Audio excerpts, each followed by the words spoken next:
Part 1. You will hear a conversation between two students.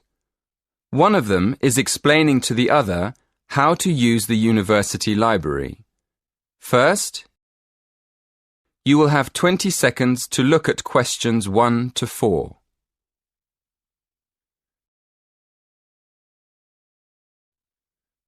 Listen carefully and answer questions 1 to 4. Excuse me, Lily. Could you help me? You know, we've got an essay to write about eating customs across the world. Yeah, we have to borrow some books, don't we?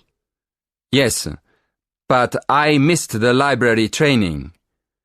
Do you think you could show me how to find the books and how to take them out? Sure, no problem. Shall I tell you about the different parts of the library first? Oh, yes. Thank you very much. Okay then, let's look at the plan of the library. Here, you can see the main door on the north side that leads into the lobby.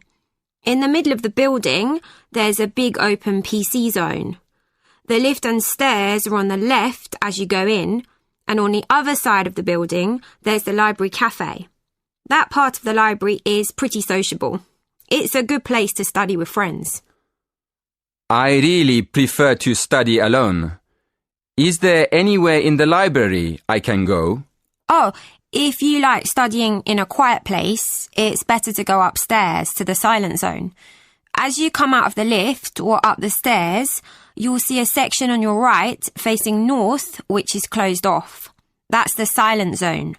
On the other side, facing south, are the bookshelves with all the cookbooks and... Before you hear the next part of the conversation, you will have to look at questions 5 to 10.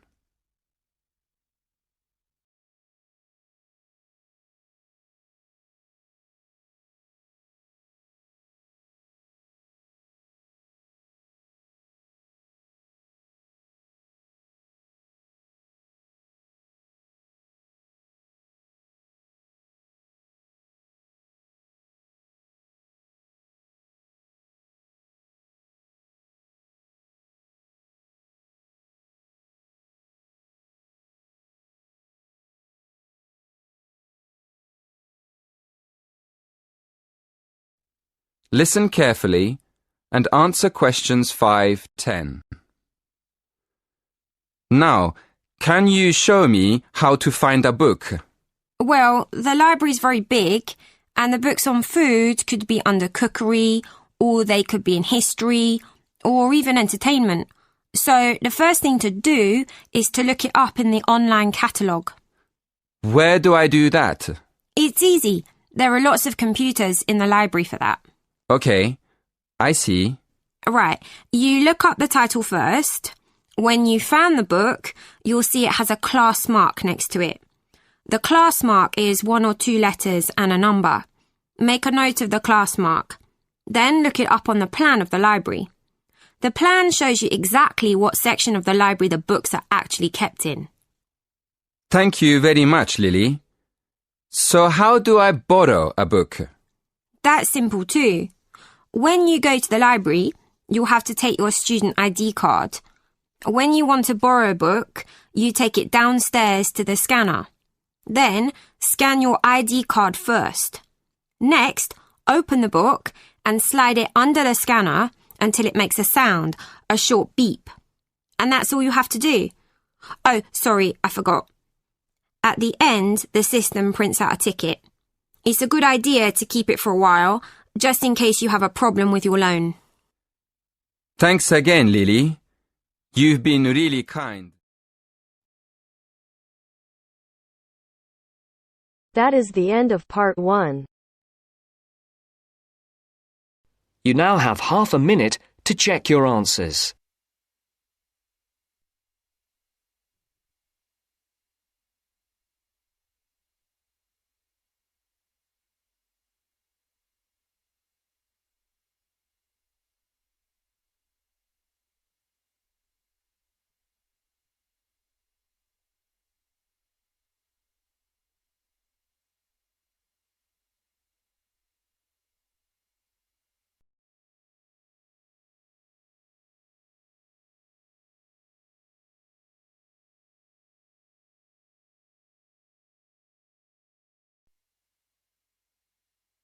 Now turns to Part 2.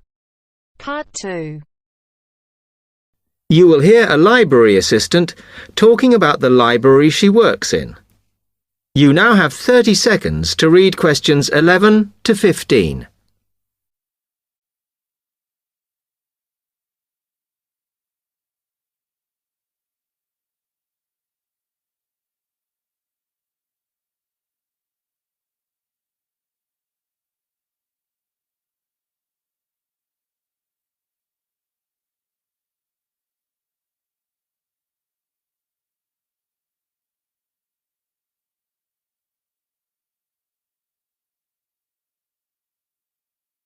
Hi, can I help you? Yes. I wanted to join the library. Okay. First of all, let me show you round the library and explain a few things for you. Okay, now we're here at the main entrance. You can see the reception, which is where you bring back and take out books. And also, we can order books and answer your questions there. Next to the reception, where you can see those old desks, is where we keep the magazines, because you can sit down and read there. They're divided into sections for sciences, geography, arts, etc. Then, at the back of the library, you can see the section for old books. Next to that is where the books proper start. That used to be the science section, but now on those shelves you'll find the art section. We had a big reorganisation in the summer, which I think has made it clearer. The numbering is standard, so you should be able to find what you want quite easily. However, if you can't find something, it probably means it's been borrowed. Okay, then in the corner next to the reference section is where we thought it was quietest and away from the phones and printers and things, so we've put the study desks there. They all have computer access if you need it for your laptop.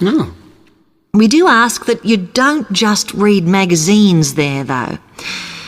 Okay, then there's the reference section, where you can look up the files. Then, as we come back to the main entrance, is the next section, where we used to have the languages. It got very busy and noisy, so when we moved everything round, we decided to put the law books here. Also, because it's a smaller section, it fits quite well here.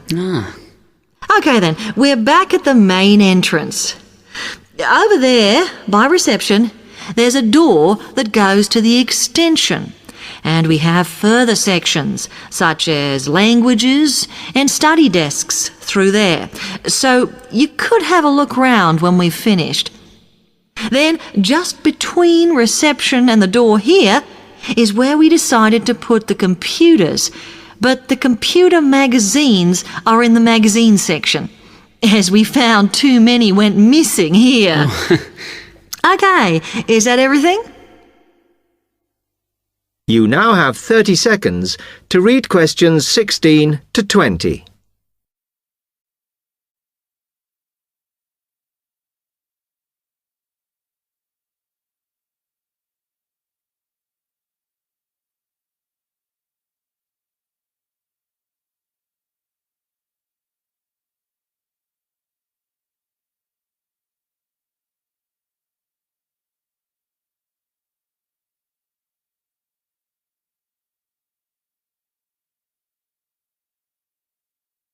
That's great, thanks. Can you just tell me a bit about borrowing and the rules and whatever? Of course. Over the last 2 months, we've been introducing a new system for this, and you can now take books out for 6 weeks. That's generally enough for most people. We usually get books back within 30 days. Of course, you may decide to renew the period. You used to have to come in to get the book stamped because we don't like doing it over the phone, as there's no record of it. But now you can do all that via email. If you do forget to renew, then we do make a charge, I'm afraid. That helps our costs, of course, but we do insist on it. The good news is that there is only one charge.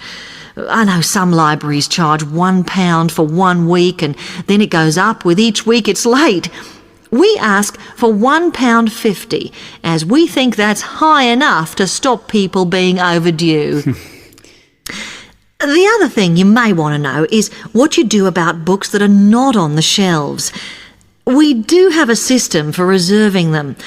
All you have to do is fill in a yellow form behind those blue ones on the desk and give it to someone at reception. We'll let you know when it comes in. Also, sometimes you will need a journal article that we don't have but can get from other libraries. So we offer an ordering service if you need it. Now, if you'd like to fill in this form here.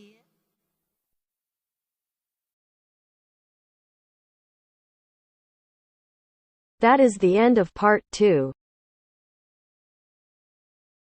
You now have half a minute to check your answers.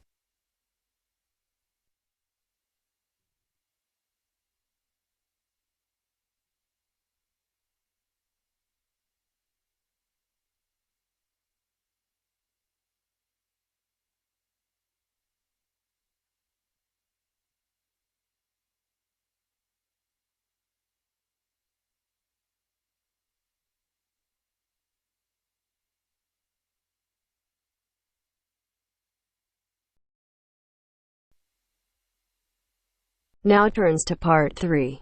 Part 3.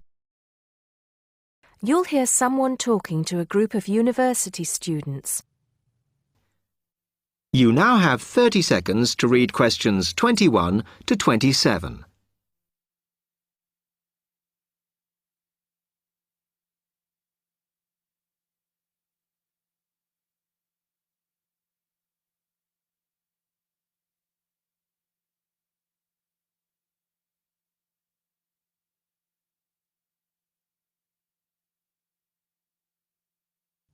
Good morning, everybody, and welcome to Upton University.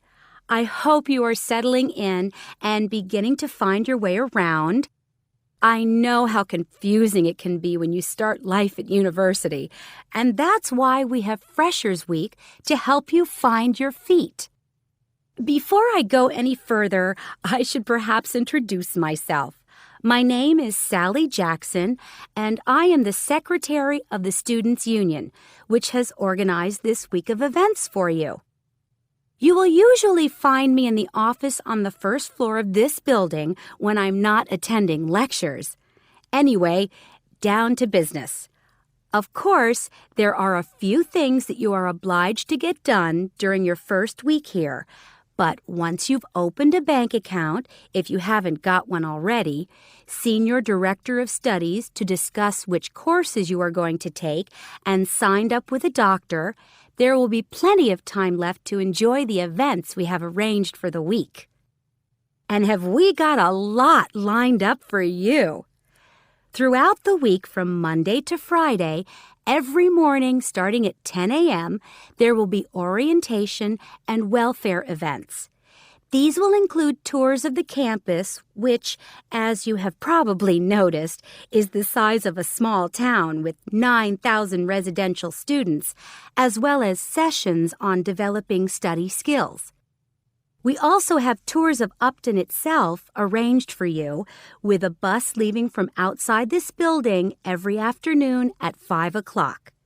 There are a number of interesting things to do and see in and around Upton, so you can expect visits to the castle and museum as well as the popular Ghost Walk. You'll need to sign up for this one, as numbers are limited. Just put your name on the list on the notice board in the entrance lobby. An important event is scheduled for Monday, that's the day after tomorrow, when we will be holding the academic fair. This is an opportunity for you to speak to students and academic staff about the courses that are on offer. The academic fair starts at 1 o'clock, by the way. There are a couple of other fairs that I think will interest you. First of all, we have the Societies Fair on Tuesday the 16th, which I think is an absolute must.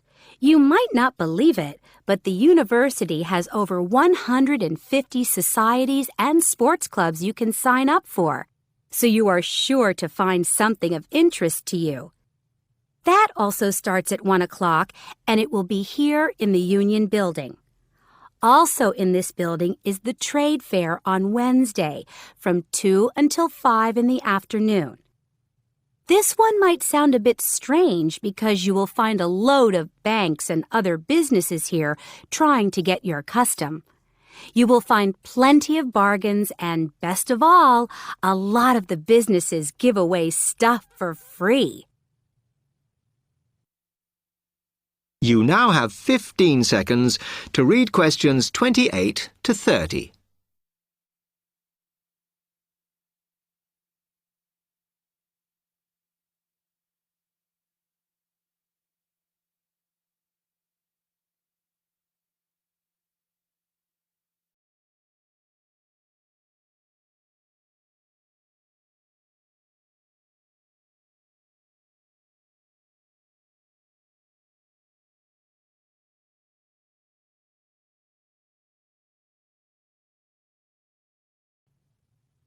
We've also got a great entertainment program lined up for you, starting tonight with our welcoming party. We have a top band lined up for your entertainment, but I'm not allowed to say who they are. All I can say is that I am sure you will not be disappointed. So come along to Blackmore Hall at 9 o'clock this evening to get your university experience off to a flying start. Just one point. I'm afraid this event is limited to freshers only. Because of space restrictions, you can't bring a friend tonight. Sorry about that. There's more fun and games on Monday in the Cotswold Theater here on campus. We have booked two of the cleverest comedians in the country, Paul Frazier and Jenny Brown, for a 3-hour show. Paul has assured us that he and Jenny have packed the show with new material, and as they always get rave reviews for their shows, I think we can look forward to an evening of great entertainment. That's in the Cotswold Theater on Monday evening at 7:30. Moving along a bit, on Thursday there is an important date for your diaries. This is the official Freshers Opening Ceremony, when the Dean welcomes you to Upton University. So remember, Thursday the 18th from 2:30 to 3:30 in Blackmore Hall. You certainly should go to this one, and by the way, light refreshments will be available. At the end of the week, on Saturday, you have the chance to dress up in your smartest evening wear for the official Freshers' Ball. Actually, although it's called a ball, it is quite a relaxed affair, so we are more than happy if you turn up wearing jeans and a t-shirt. The important thing is to relax and enjoy yourselves. Time and place are the same as for this evening's party. Blackmore Hall from 9 in the evening to 3 o'clock in the morning. Right. I think I've covered the most important and exciting events we have lined up for you, but there will be plenty of other things going on throughout the week, so remember to check the notice board in the entrance lobby regularly. Enjoy the rest of the day, and I look forward to meeting as many of you as possible this evening at the welcoming party. That is the end of part 3. You now have half a minute to check your answers.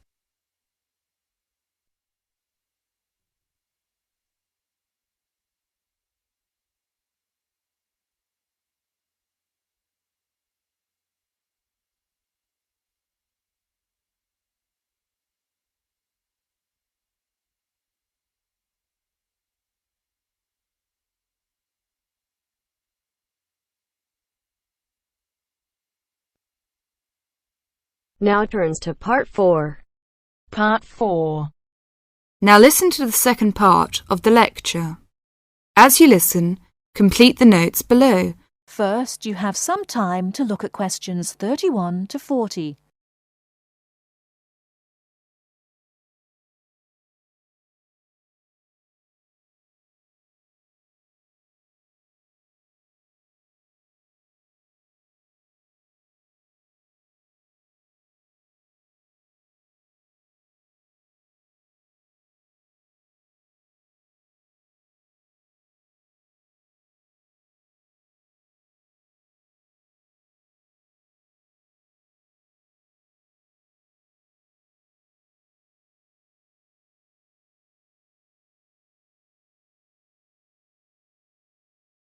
Now listen carefully and answer questions 31 to 40.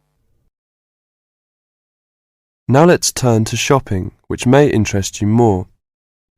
In general, shops open at 9 o'clock in the morning and close at 5:30 in the afternoon. In country towns and quieter suburbs, smaller shops close for an hour at lunchtime, and once a week there tends to be an early closing day when most shops shut during the afternoon. Many cities have a late night once a week when shops stay open until approximately 8 o'clock in the evening. You should ensure that anything you bring into the country, such as travelling irons, heated rollers, hairdryers and electric shavers, can be used on the standard British voltage, which is 240 volts, 58Z.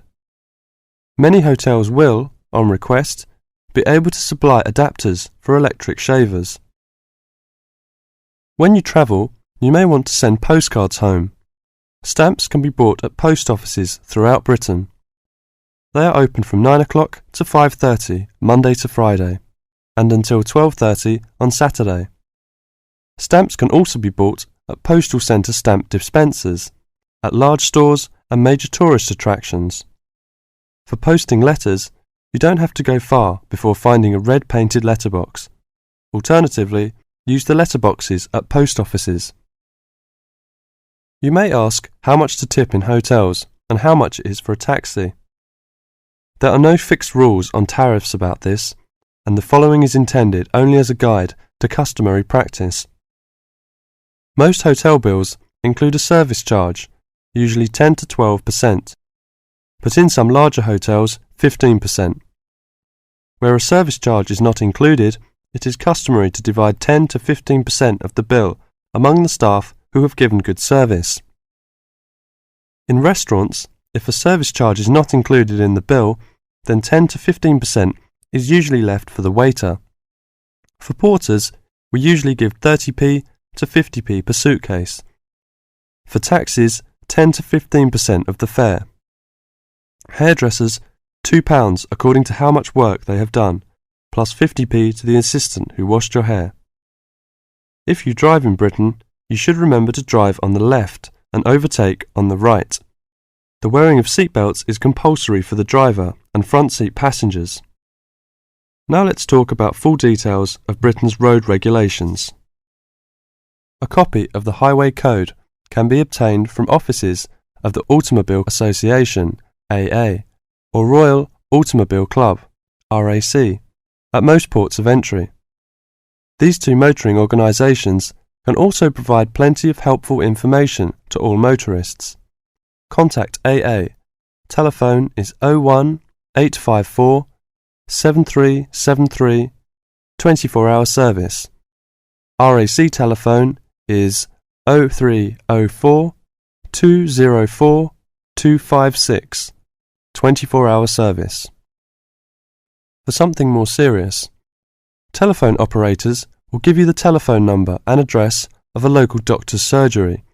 Alternatively, you can go to the casualty department of any general hospital or, in the case of severe emergency, dial 999. 999 is free. Remember, unless you belong to a European Community country or one with which the UK has reciprocal health arrangements, you will be charged for the full cost of medical treatment in Britain, except in the case of accidents or emergencies requiring outpatients treatment only. It would therefore be wise to take out full medical insurance before leaving home. That is the end of part 4. You now have half a minute to check your answers.